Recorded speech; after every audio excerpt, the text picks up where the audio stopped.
Ridgid just came out with a new Sub-Compact Brushless 3-inch multi-material saw. We're going to take a look at this guy, which is really tiny, see what it does with some ceramic tile, some steel, and a lot of plastic. So stick with us and we'll see how it performs.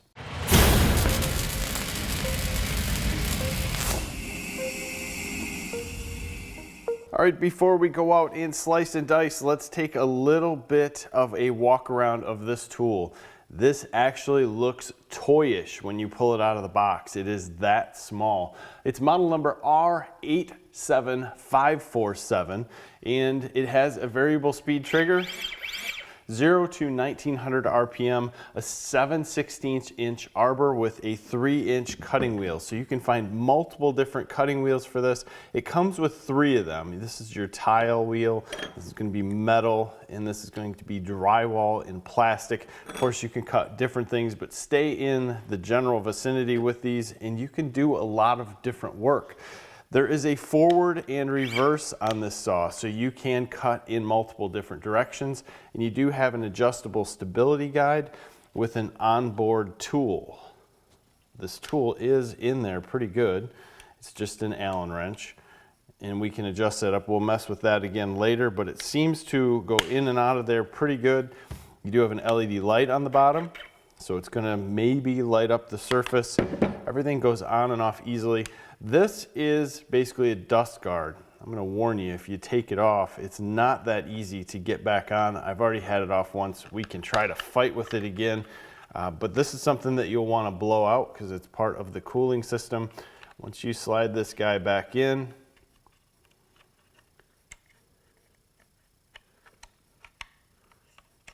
see what I mean? Then it's got these 2 ends that want to clip in. And I guess maybe after the first time it went in a little easier. I fought with that guy. So if you do fight with it, you think you might have broke it, don't worry, you just got to get these 2 ends clipped in and everything will start to come together. Let's go out, see how this saw performs. This is a blade left saw, which is perfect for me being right-handed. I can see where everything is at. If you were left-handed, you'd have to kind of lean over a bit. The trials and tributes of blade right, blade left. It's going to put me in an awkward position trying to get the camera in here. Not a big deal. This is fairly thick steel for something like this. Most people would cut a lot thinner material, but we're going to give her a go.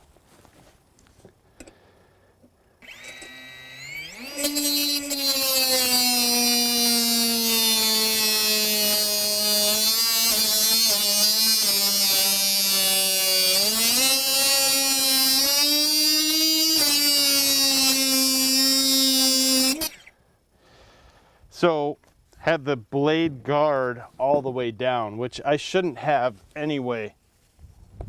Could be hot. You could see I was dragging on these motor pieces.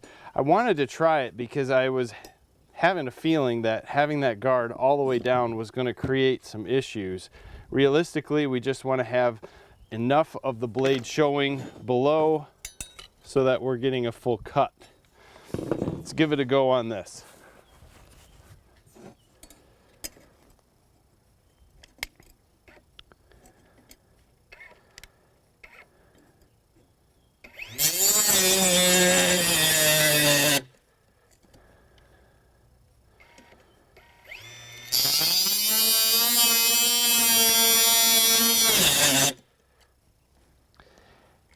Worked better the other way.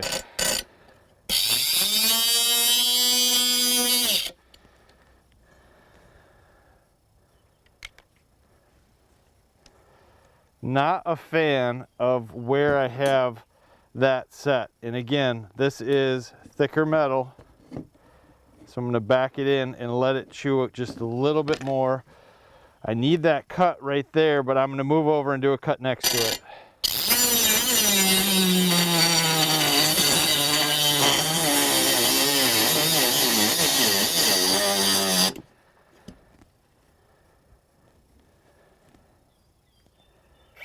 I'm going to slow down a bit.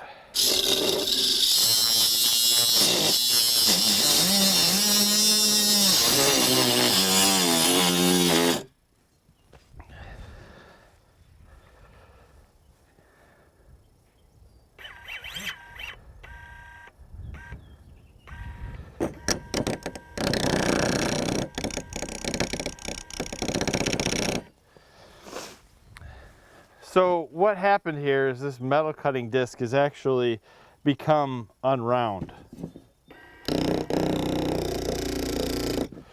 So it's not cutting good at all. That sucks because I wanted to try it a little more. It worked good on the first cut, but obviously the disc fell apart and that's not going to help us do anything. So let's move on to another material. I'm not the only one, right? We all have our bad days.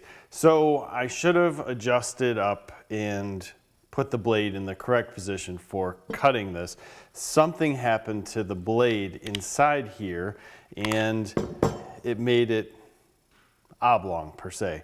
Now I can see there is some crinkling of the paper around here, so somehow something twisted inside all of this, which locked this bolt into place ungodly tight.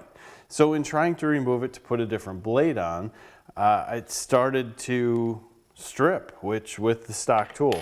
So I thought, well, let's go and get a better tool. So I come in, get some of the better tools in here, get it in there. I cannot get that to move. It finally did strip when I just gave her hell, and I pounded in another Allen key that I had that was it was metric or standard, one or the other, with a little bit bigger. Pounded this thing in, then tried. I'm at the point now of getting an easy out to get this thing out, but what I don't want to do is take away any of the safety of this tool. So what we're going to do is check out Ridgid's Lifetime Service Agreement, and maybe they can tell me what the heck went wrong in this cut. I do think that this is going to be an interesting machine. I think this is a little bit of a lack of user talent here, I'm going to say, unfortunately. Either that or it's the blade, one or the other. I mean, angle grinders, if you cut the same way with this style blade, no issue. There's a lot of weird things that happened here today, and I know a lot of you guys say, hey, let us know when weird stuff happens, because a lot of the YouTubers out there will say, oh yeah, life's great, everything's good, and everything always is wonderful in our videos. And I guess here's the situation. I don't know whose fault it is. Could be mine, could be the tools. And again, this is sample size 1 of 1. So I'm not gonna go out and say this tool sucks.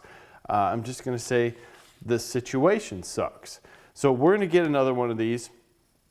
We'll put it through its tests, and then we can see, does the same thing happen again? So unfortunately, guys, I apologize. I cannot finish this review. There is one 5-star review on Home Depot that I read this morning that they loved it. Maybe they didn't start with cutting metal. Maybe this is only this one. Either way, nice, small little tool. I'm not going to say anything bad about it till we ruin the next one. Then if we ruin the next one, then, you know, shit'll go down. Till then, guys, subscribe, like, all that fun jazz. Leave some stuff in the comments.